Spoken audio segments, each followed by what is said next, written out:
Você já ouviu falar da análise corporal?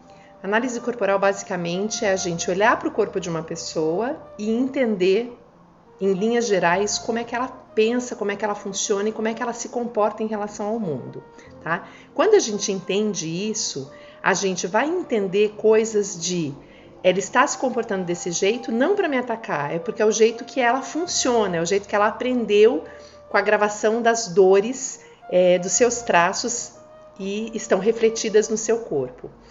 Pensando nisso e baseado nisso, com bastante estudo, né, inspirado no material do Corpo Explica, eu criei um baralho de análise corporal, onde eu conto um pouquinho sobre os 5 traços de caráter e as dores que foram gravadas no nosso corpo, na nossa infância, né, no nosso momento de formação. E o baralho, ele é um auxílio para que a gente conheça o outro.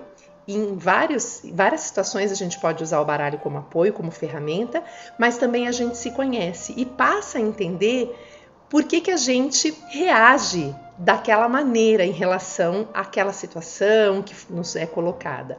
Então, hoje eu vendo esse baralho para grupos de psicólogos que usam como uma ferramenta de apoio durante as consultas clínicas, mas ela serve para muita coisa, para casais que querem se entender o par, para mães que querem entender melhor os seus filhos, para professores que querem entender melhor os seus alunos, para nutricionistas que querem entender por que aquela pessoa não consegue emagrecer de fato.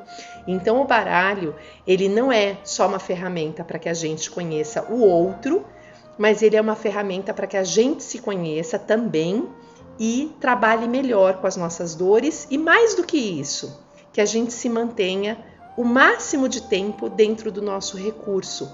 Porque o que o baralho vai contar, né? Em cada cartinha, cada personagem, que é um traço de caráter, ele tem 4 cartas que contam um pouco do seu formato, né? Do seu formato principal, vamos dizer assim.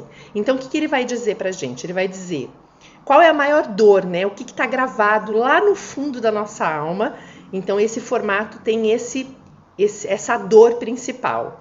E por isso que ele tem essas reações em relação e comportamentos em relação ao mundo. Vai contar quando que essa dor foi formada, né, durante a nossa formação física mesmo. Vai contar como é que é esse formato de corpo, né? Como é que essas pessoas que pensam desse jeito têm o corpo. E vai falar um pouco das dores, de como a pessoa se comporta e um pouco dos recursos, de como é que a gente pode, né, aproveitar os recursos de cada traço. Então, se você quiser conhecer um pouquinho mais do baralho ou fazer a aquisição dele,